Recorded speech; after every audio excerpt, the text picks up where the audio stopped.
Vasilisa, a fairy tale about intuition, power, and becoming yourself. Hi, I'm glad you're here.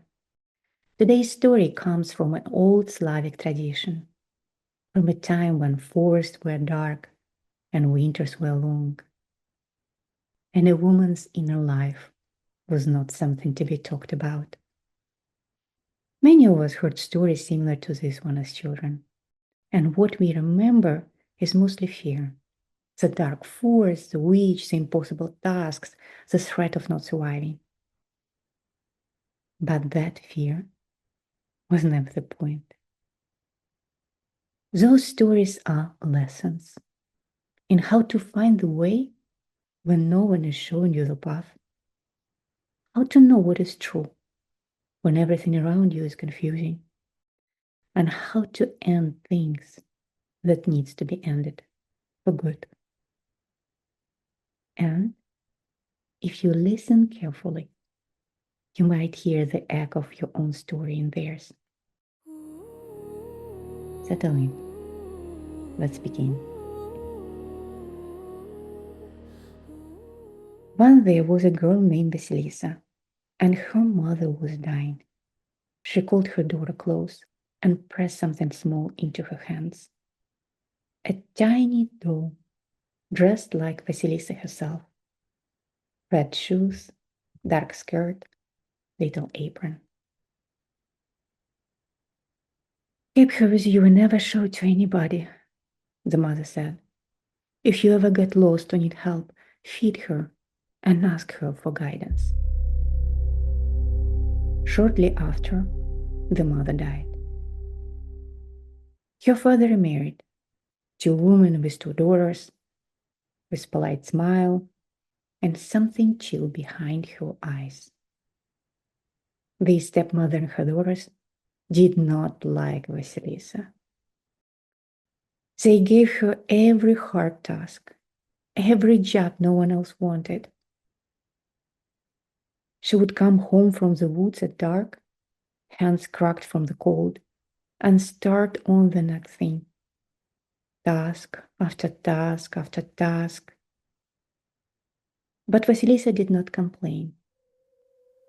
She was quiet. One evening, she comes home and the house was dark. No fire, no warmth. The stepmother said, "Someone must go to the forest and ask Baba Yaga for fire." That someone was Vasilisa. The forest was truly dark. No moon, no path. Only cold air and the sound of your own steps. For the first time, she was really, really scared. But Vasilisa put her hand in her pocket. The doll was there. "Don't be afraid," it said. "Go to Baba Yaga and ask for light." We all wish for the doll like that, for something small and faithful that helps us along the way. But that doll is more like your intuition, the thing in your chest during a conversation, or wave of cold that washed down your spine, for the quiet no, no, no, or an almost magnetic pull towards someone or something in your life. The forest grew darker and darker. Branches cracked beneath her feet. Shadow gathered. All night she walked. The doll guided her path. At dawn, a rider in white on a white horse passed her, and the sky began to brighten. Later, a rider in red passed, and the sun began to rise. She walked all day until at last she came to Baba Yaga's hut, which stood on its large chicken legs. A fence made of human bones surrounded the hut.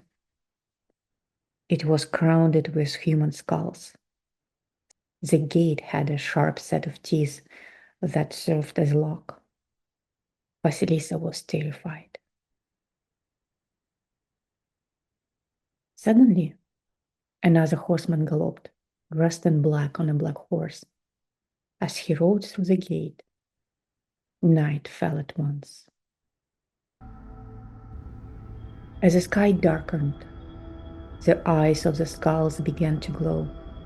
Their light illuminated the forest. Vasilisa trembled. She wanted to run, but her legs would not move. And almost immediately, she heard a hideous noise. The earth shook, the trees groaned, and there was Baba Yaga riding in her mortar. She stopped and sniffed the air. "I smell a human," she cried. "Who is there?" Vasilisa stepped forward, trembling with fear. She said, "It's me, Vasilisa. I came for fire. We are cold." Sometimes asking is the hardest part. To simply say, "I need help. I'm cold. I cannot do this alone." Even realizing it within yourself can take courage. Baba Yaga replied, "Stay with me for a while. If you work well, I will give you light. And if you do not, I will cook and eat you." Baba Yaga gave Vasilisa tasks. Cook the food, clean the house, sort the good grains from the bad. Actually, a courtyard full of poppy seeds mixed into the mud. Every seed is separated by morning or be eaten. Vasilisa looked at the pile. She looked at the night ahead of her and started working. After a while, exhausted, she put her hand in the pocket. The doll said, "Eat, sleep, I will take care of the rest." So she slept, and by morning, the work was done. You may know it too. What seems unsolvable late at night looks different in the morning. The decision you couldn't make when you were pushing at it solved itself while you were in the shower. The idea that came while you slept. After another day, Baba Yaga allowed Vasilisa to ask questions. Vasilisa asked about the white rider she had seen at dawn. "My day," said Baba Yaga, "my firstborn." "The red rider?" "My son." "The black rider?" "My night, my third." Her children, day, sun, and night. There is something ancient in that character, the one who holds beginning and ending, light and dark, creation and undoing. She is in nature in its true form, neither cruel nor kind, but honest. And you may have felt something like that too. Think about the time you started something from nothing. The time you ended something that needs ending even when it's hurt. The times everything fell apart and then slowly you returned. Not the same, but more your own. There was one more thing Vasilisa nearly asked about. 3 mysterious pairs of hands that appeared, worked, and vanished. She was curious. But the doll moved in her pocket, and she stayed silent. Some questions move you forward. Some only spin in place. Knowing the difference is a kind of wisdom. At last, Baba Yaga sent Vasilisa home with a skull on a stick. Fire for the journey. "Take it! Don't thank me, go." Vasilisa walked quickly through the forest. The skull cast an unusual light, cold, pale, unwavering. There was no comfort in it, just a clarity. It showed every branch, every shadow, nothing soft and nothing hidden. When she reached home, Her stepmother and stepsister rushed toward her. There had been no fire while she was gone. They reached for skull. The light found them. And that was the end of them.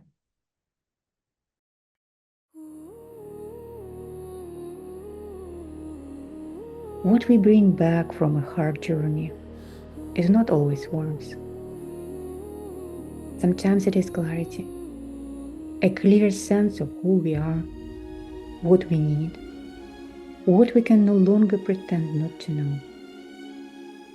And some things cannot remain the same once they are seen clearly. Vasilisa was raised to be good, patient, silent, to carry what was given without complaint. And that goodness kept her alive. But it was not what changed her life. It was Baba Yaga who gave her the intuitive ability to see what is true and have the courage to end what needs to be ended.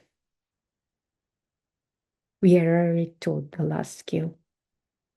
We are taught to stay, to adjust, to try a bit harder. And sometimes that is right. But sometimes the most honest thing you can do is stop. To growl even quietly when something is taken from you. And Vasilisa carried it home. And how about you? What are you taking home from this story? Sit with it for a while. Because the forest is behind you, the fire is within you. And that is enough for today.